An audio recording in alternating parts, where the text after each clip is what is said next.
Hey, welcome to Wolf's Watch. I'm Wolf, and as always, I'm out scouring the countryside looking for leadership insights, what's going on in the business world, things, tips, tricks, insights to bring back to you to help you advance your quest to grow your business and to, further your leadership journey as well. Happy Memorial Day 2021. Can you imagine that? It is 2021. That's just, it's been quite a year, hasn't it? I mean, this time last year, most of the country was shut down. And today, because of that, as we're going into the holiday, happy Friday. Hope you're having a fabulous Friday. Wanted to talk a little bit about the economy, not to bring things down before your holiday weekend, but to leave you with some stuff to think about. And we'll chat about this going forward from here. But as you noticed on the title of this, inflation and supply chain problems. We got inflation kicking up. There's been $6 trillion pumped into the economy, planned and going in. That's going to roll out over the next several years.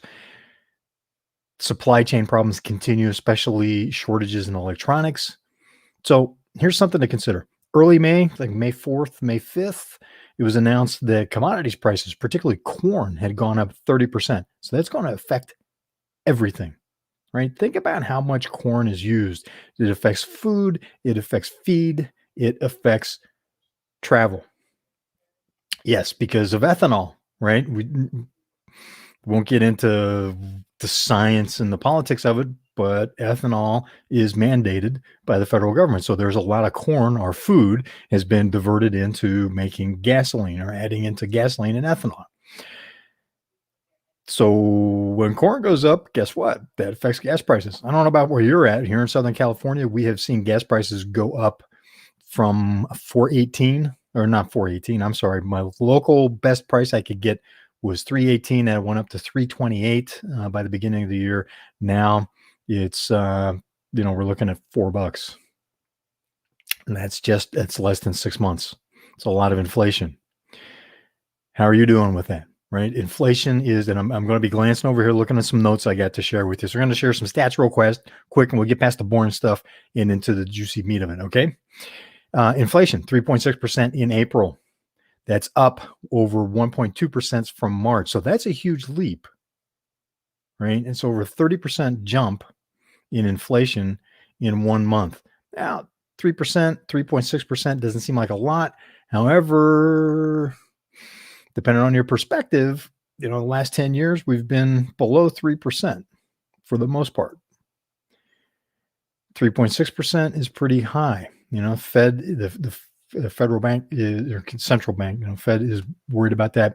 It's starting to get outside of their range of where they like to control it because they work on managing inflation and they want to optimize inflation, keep it low, and they want to keep unemployment low as well, or employment high. Inflation low, employment high. We still have relatively higher unemployment, which feeds in the supply chain problems. We'll come to that in a minute. So here's something else. Consumers are expecting 4.6%. These are reports. So Thursday, Fed released its monthly report on inflation. So these are some numbers that have come out of that in the discussion of it. So a survey showed that 4.6% inflation for 2021 is what consumers are expecting. So they're expecting it to be even worse than it has gotten at this point. So even more inflation. Capital equipment orders are up, jumped 2.3% in April over March. So that's a good sign, right? Could be that the economy is continuing to recover, starting to heat up. Or is that a hedge against inflation? Why are companies buying capital equipment? Is it because the economy is getting better, because they feel there's a better business outlook, or are they hedging inflation so they're pulling orders forward? That happens. One's a good response. The other is saying, hey, we're headed for, stronger headwinds, as they like to say in the economist circle. In other words, you're going to be getting hit with higher prices and less orders somewhere down the road. 90% of businesses that were in the Heartland Fed out in the Kansas area, out in the middle of the Heartland. Sorry, just smacked the camera there. This is live, right? 90% of businesses surveyed were saying that they're seeing inflation, and it ranges from 4% to 30%, depending on what it is that they're buying. Some are reporting that they're getting price increases on a daily basis. And it depends on order cycles and what you're doing. But what it's showing is a very strong trend that, and there's that 30% number again. Remember, corn is up 30%. So some of those companies that are responding are saying, hey, that's probably corn, other commodities, who knows? So generally, price inflation to manufacturers 4 to 30%, depending on what they're buying. Orders are up, which is good. Touched on that. That the problem is there continues to be supply chain problems, particularly in electronics. So that drives inflation too. Prices, supply demand goes up. Prices will tend to it'll put upward price pressure on it, especially if there's shortages. So we still got supply chain problems. New car and truck orders. Check this out. New car and truck orders dropped 6.2% in 1 month. Now, you get economic headlines like, so that's not like a 30, 40% drop. It's not world's on fire level change. That is significant, and it's abrupt, and it could signal that economically things are shaky. Is that a leading indicator, or what does that really mean? The rumor has been, or some of the data, I should say, has shown that electronic chip shortages are feeding into problems with being able to build cars and trucks and deliver cars and trucks. So that feeds in that. Just consider, what if that isn't the case? Right? As an entrepreneur, you need to think about that. What is the what if on that? And I know I love numbers. Don't know if you're really into the numbers and statistics. We'll move through this quick. Stay with me though. One more thing. Capital orders. Touched on this earlier. Is the capital goods orders, is that a hedge against inflation where companies are pulling forward orders because they expect prices are going to continue to rise? And that's everybody, consumers and businesses. The vast majority, remember, over 90% of businesses are expecting inflation to continue. They're already buying, they're already paying more and expecting that to continue. Same with consumers. So are they placing orders now as a hedge against inflation, or are they really seeing an improvement in their business, in their sales that's strong enough? They're going, okay, we're going to start investing in capital expansion. What's the reality? Probably a mix of both. Wouldn't you agree? So they're doing some where they can afford to. They're doing some hedging against, and where they need to, they're doing some expenses, to expand. It's still somewhat of an iffy economy. The economy's opening up. Not all states in the U.S. are open, and some aren't as open as the headlines might imply. Depending on where you live, you probably understand what I'm saying there. So here's my question to you. And we're going into the holiday weekend, Memorial Day weekend. This is not to create angst, hand wringing, to push your fear button as you're going into a holiday weekend. It's almost lunchtime, heading up to noon, standard lunchtime-ish here in the West Coast. You may already be gone on your vacation, holiday vacation. I hope so. Hope you're taking a long weekend like a lot of people are. But, excuse me, think about what your response is. Not panic, but what's your response? This creates some opportunities. So here's, again, glancing at my notes, watching for your comments here. So prices are going to continue to increase. They're expected to increase. So if there's enough expectation, that will start to drive some inflation. It does have a inflationary effect. Expectations of inflation help create inflation. What does that mean for your business? Where is there an opportunity there for you? And where's there a risk? Can you raise prices? Can you ride along with that and raise prices to add some needed margin? Maybe. Can you hold? Can you find a strategic advantage in pricing by not rising as fast, not rising it as all, or maybe even be able to go the opposite direction and provide more value for less? Something to consider. Where might you be able to do that? And who do you have working on these kind of questions with you? In the supply chain problems, that creates opportunities for alternatives. Can you find opportunities like that where you can provide an alternative into a stressed supply chain, or provide stability in an unstable supply chain for your customers or for new customers? How's it affecting your supply chain, and what opportunities does that create? Does that give you an opportunity to find alternatives? Because Some traditional channels that you bought through are not working right now, can't provide. Certain materials aren't available. Does that create an opportunity to shift what you're doing to use different materials or to diversify? How are you looking at that? And how flexible? Next question to consider is how flexible are you? How flexible is your business? In turbulent times, marketing is huge. You got to search for the market. You got to do two things. You're searching for market, which was huge last year. It's like, where are we going to sell? Who's going to buy? Then how can we get it to them?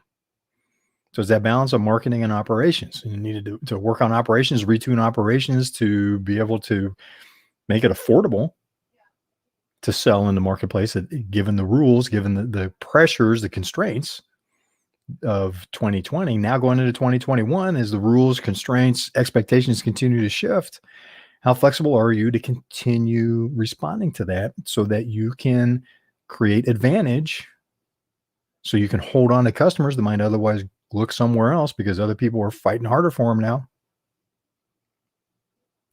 So where does that create advantage? And does your team have the capacity and the skills for the flexibility that you need? How are you assessing that, and where they need some help? How are you bringing that to the table from? How are you coaching them? How are you helping them continue to upgrade their skills, to to increase their mastery at the roles that you need them to play on your team? So here's another one. How efficient are your processes? Right. First thing is, got to get the business in the door. Then we need to at least break even on it, right? You need to get the business in the door, which is, where are you selling, where, to whom? Now, how do you make a profit on that? Got to keep the business afloat. Need to make a profit so you can reinvest in the business, so that you can plan for your future and your family's future. So what's happening with that? Inflation can be multiplied by waste in your processes. If it goes up 4% and you're spending that much more. So we need to work on efficiency. Efficiency also hedges inflation. If you can continue to improve inflation, if I do talk at times, sorry about that. If inflation always gets me out of whack. I hate inflation. It is a corrosive acid on all of our financial lives. And the thing is, if you can continue to improve, if you're improving your operations, your efficiency a little bit every day, that can compound into an inflation hedge.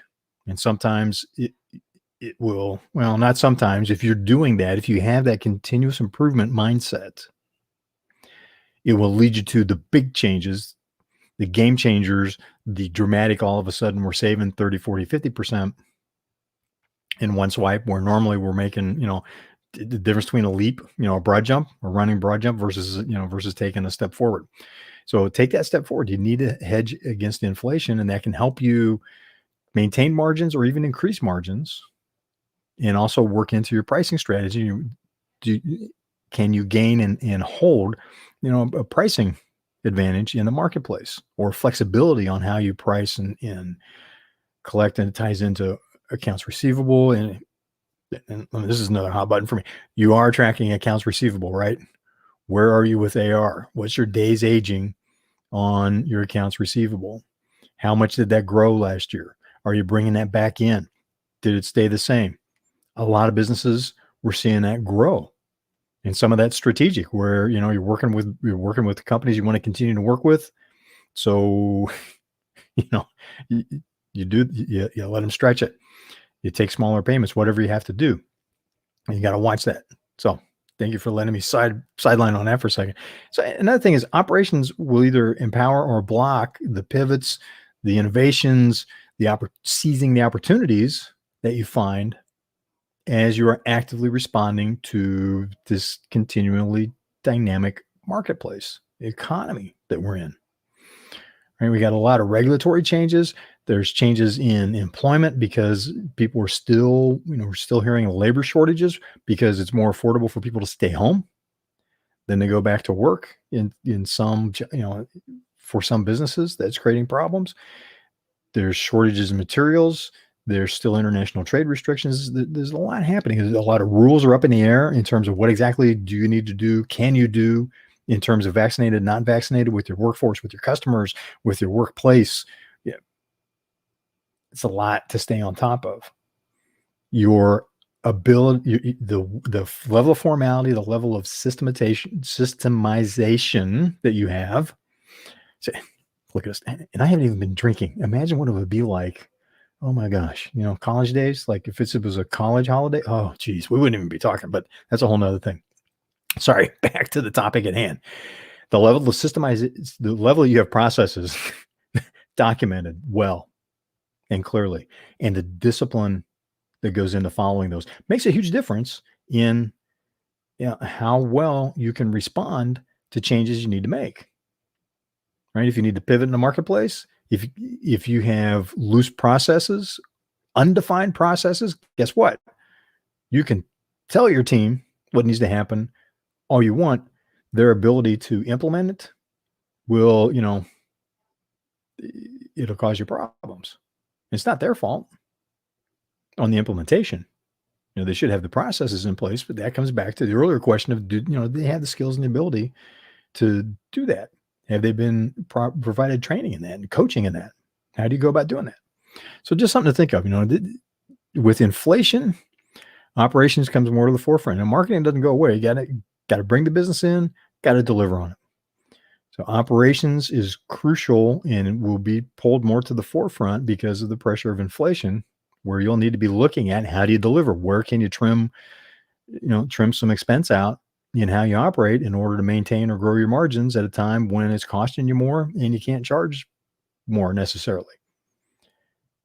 Now, some of you may be old enough to remember the 1970s when we had stagflation, rising prices, slowing economy, higher unemployment. It was just a bad mix, and it was tough.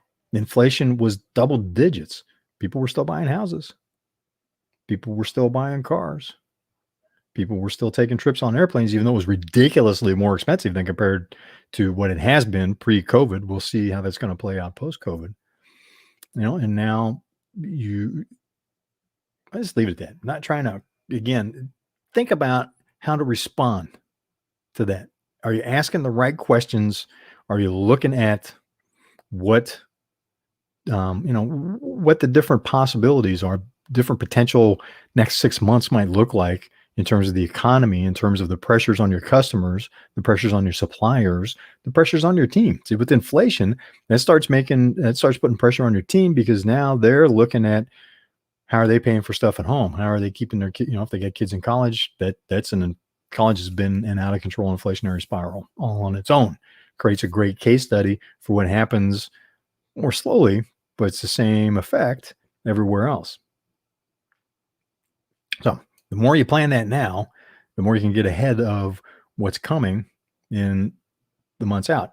Do you want to be in the 20% that are preparing for that? They're looking at different alternatives so that if something happens, even if you don't change anything now, you've at least got something sketched out to go, look, if this happens, here's some alternatives we can quickly explore and see, based on when it actually happens, what's the real numbers, the real scenario, so you can implement something. The military does that all the time. It's one of the reasons they play war games, is so they can prepare, and they go, oh yeah, we got this plan in the drawer. Let's dust this off, update it based on current circumstances, and then start moving forward.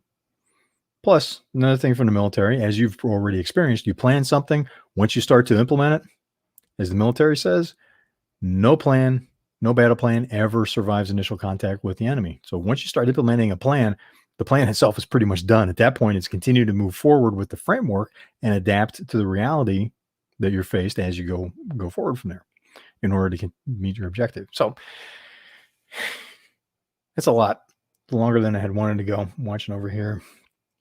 Thanks for joining for Wolf's Watch Day. Have a great Memorial Day weekend. One of the things about this weekend, I saw a meme on one of social media, comment on one of the social media channels from a friend of mine that's a veteran, and he had a great reminder. He said, Memorial Day is not just about getting together, barbecuing, having adult beverages, enjoying each other's companies, playing, taking a holiday. And it is certainly not about honoring veterans. That's Veterans Day, comes up in November. We have a whole different day. Memorial Day is specific to remembering and honoring those that paid the ultimate price. As President Lincoln said, gave their last full measure. in service to their country, to us, to the United States of America, because we are, at least for now, still self-governed. So they tell us. Yes, and I'm poking some fun because I know that'll spark everybody with a lot of debate. But it's we are we the people, by the people for the people, and we have military and first responders that have paid that ultimate price for us. So to honor those men and women, give them some thought. Remember the price they paid. Are we? And this is a question for you. Are you conducting your business, your family, your life in a way that honors the price that they paid? I know I fall short on that, and it's part of the gap series that we do. That we're constantly looking at different gaps. Where's that gap, and how do I close it? How are you doing on that? Glad to bring you a big bummer of a talk on Friday, right before Memorial Day weekend. Not the intent. Just wanted to give you some stuff to think about. Throw some comments out. Comment back on this. Was this all wet? Was this, nothing to worry about? Where are you at with these questions? What are you doing for your holiday weekend? Want to know, what would you like to hear talked about in the future? Going to be talking more about these issues, especially operations, going forward to the next several Wolf's Watches. But I want to hear what is on your mind so that we can continue to make this a conversation. This is live. This is live streaming. This is television for the 21st century. It's live and interactive, complete with me chewing on my words and having all kinds of problems. As you've been watching this for any time and length of time, I thank you for that. And as always, laugh with me, laugh at me, just keep laughing, and we will move forward together, building the future that we want to see, for our family, for our teams, for the community you serve. That's what it's really all about. Enjoy the holiday. Bring your comments in, hit the like button, please. And thank you for joining for this Wolf's Watch. I don't know about you, but I'm going to be out hitting the trail, probably do some adventure updates or something over the weekend. Hope to hear the same from you. Have an awesome, safe, fun holiday surrounded by the people you cherish the most, with, a hat tip to those that paid the price so that we can have a weekend like this. Thanks for joining us for Wolf's Watch. I'm Wolf, and I'll see you on the trail.